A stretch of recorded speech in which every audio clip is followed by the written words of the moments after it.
નમસ્કાર વહાલા વિદ્યાર્થી મિત્રો, આજે આપણે ધોરણ 11ના ગુજરાતી વિષયના પાઠ નંબર 16 તપસ્વી સારસ્વતના સ્વાધ્યાયનું સંપૂર્ણ સોલ્યુશન જોઈશું.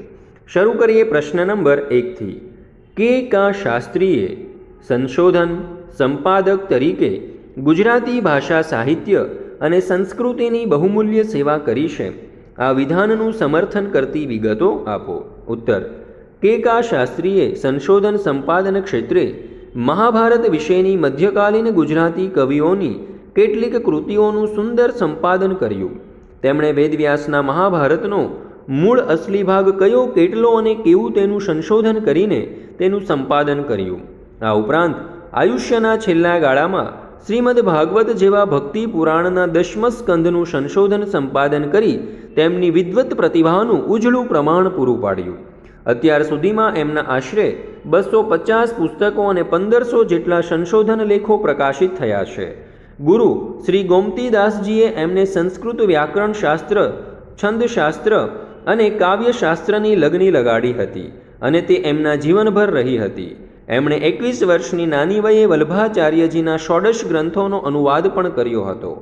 શાસ્ત્રીજીએ મધ્યકાલીન ગુજરાતીના કવિઓ વિશે કવિચરિત ભાગ 1-2 અને આપણા કવિઓ જેવા ગ્રંથો આપ્યા. સંશોધન એ શાસ્ત્રીજીનો પ્રિય વિષય હતો. એમણે હેમચંદ્રાચાર્યના અપભ્રંશ વ્યાકરણનો સમજૂતી સાથેનો ગુજરાતી અનુવાદ તૈયાર કર્યો. શાસ્ત્રીજીની સંશોધક તરીકેની પ્રતિભાની નોંધ ગુજરાતના અનેક વિદ્વાનોએ લીધી છે. આમ શ્રી કે શાસ્ત્રીએ આખી જિંદગી સ્વાધ્યાય, સંશોધન, સંપાદન, અનુવાદન, વિવેચન ઇત્યાદિ વિહત પ્રવૃત્તિઓમાં વિતાવી. એમના તમામ ગ્રંથોનો ઇતિહાસ તપાસતા એમ કહી શકાય, શ્રી કે શાસ્ત્રીએ સંશોધન સંપાદક તરીકે ગુજરાતી ભાષા સાહિત્ય અને સંસ્કૃતિની બહુમૂલ્ય સેવા કરી હતી. બીજો સવાલ: કે શાસ્ત્રીની પાછળ પદવીઓ, ખિતાબો અને સન્માનો દોડતા આવતા હતા એમ તમે કઈ રીતે કહી શકશો?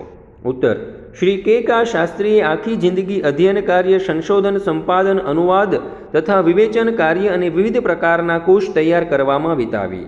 એમની વિદ્વત પ્રતિભા, સારસ્વત સાધના તથા એમની ઉચ્ચ શિક્ષણની લગભગ 52 વર્ષની અધ્યાપન સેવાનો લાભ SNDT યુનિવર્સિટી અને LD ઇન્સ્ટિટ્યૂટ ઓફ ઇન્ડોલોજી જેવી સંસ્થાઓને તેમજ ગુજરાતી ભાષા સાહિત્યને મળ્યો.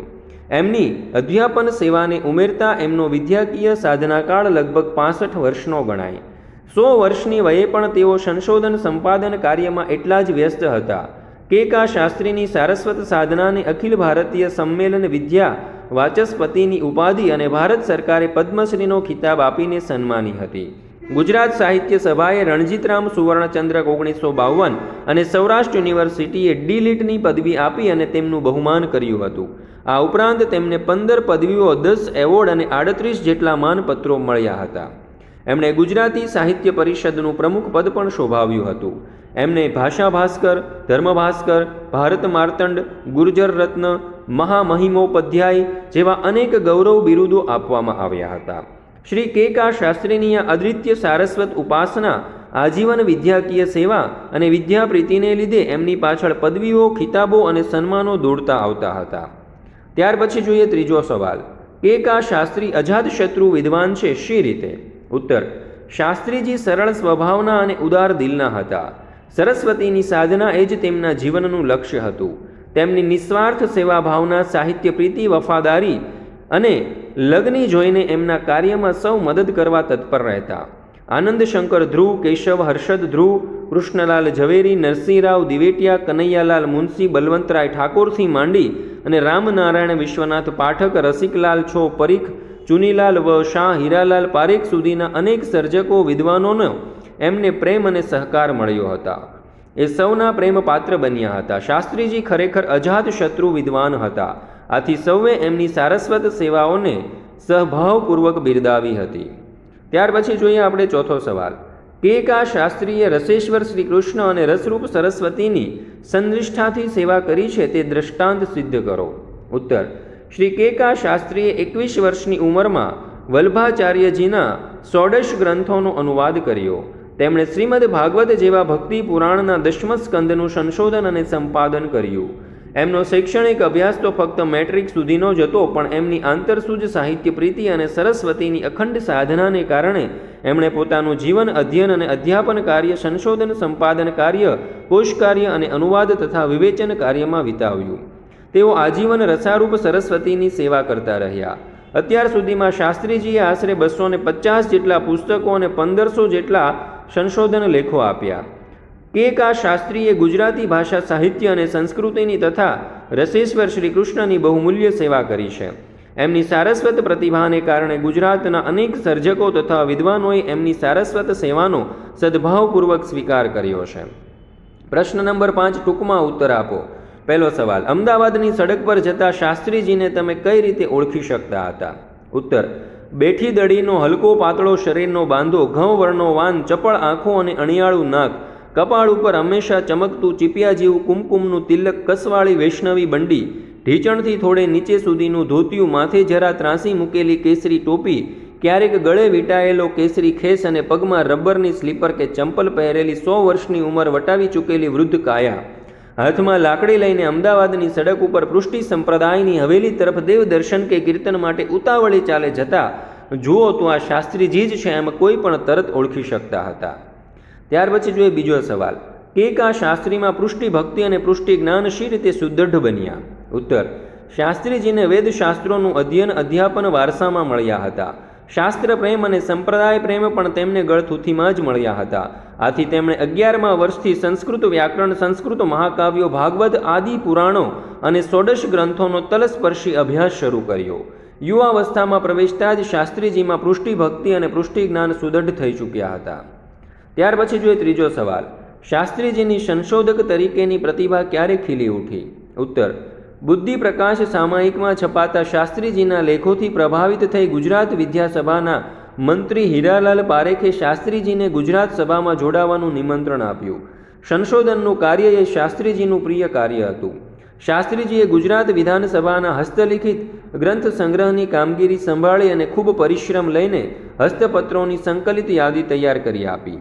આ સમય દરમિયાન તેમણે મધ્યકાલીન ગુજરાતી સાહિત્યના કવિઓ વિશે કવિચરિત ભાગ 1, 2 અને આપણા કવિઓ જેવા ગ્રંથો આપ્યા. શાસ્ત્રીજીએ હેમચંદ્રાચાર્યના અપભ્રંશ વ્યાકરણની સમજૂતી સાથેનો ગુજરાતી અનુવાદ તૈયાર કર્યો. તેમની સંશોધક તરીકેની પ્રતિભાની ગુજરાતના અનેક વિદ્વાનોએ નોંધ લીધી. શાસ્ત્રીજી ગુજરાત વિધાનસભામાં જોડાયા ત્યારથી તેમની સંશોધક તરીકેની પ્રતિભા ખીલી ઉઠી.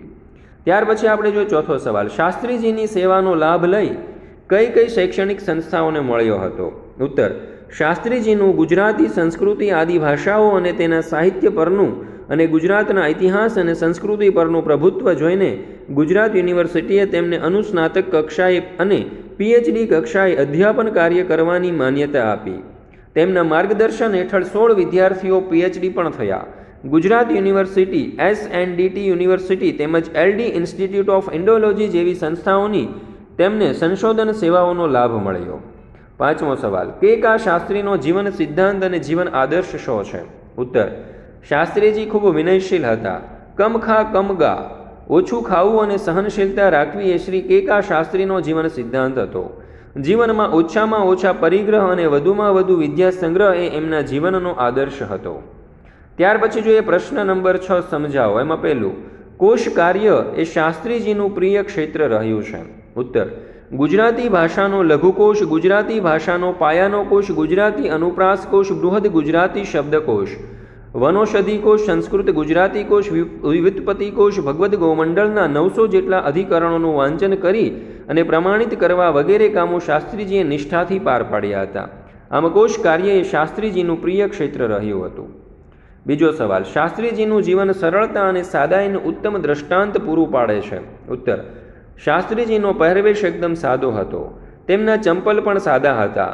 જીવનમાં તેમની જરૂરિયાતો સાવ ઓછી હતી. સતત કાર્યરત હોય છતાં તેમનું મન હંમેશા હળવું રહેતું. સારસ્વત યજ્ઞમાં કોઈને પણ શાસ્ત્રીજીના સહકાર અને માર્ગદર્શનની જરૂર પડે તો તરત તે તૈયાર રહેતા. ટપાલમાં આવેલ પરબીડિયા ઉપરની ટિકિટમાં સિક્કો ન લાગ્યો હોય તો પણ શાસ્ત્રીજીએ ટિકિટને રદ કરવાની કાળજી લેતા. આમ શાસ્ત્રીજીનું જીવન સરળતા અને સાદાઈનું ઉત્તમ દ્રષ્ટાંત છે. દોસ્તો, આ પાઠના સ્વાધ્યાયનું ધ્યાનપૂર્વક અભ્યાસ કરવા બદલ આપ સર્વનો ખૂબ ખૂબ આભાર. ગુજરાતી વિષયના બધા જ પાઠના સ્વાધ્યાય સોલ્યુશનની લિંક તમને ડિસ્ક્રિપ્શન બોક્સની અંદર આપેલી છે. તો આ બધા જ વિડીયો તમે તમારા દોસ્તો, મિત્રો, ભાઈબંધો વગેરે સાથે જરૂરથી શેર કરજો.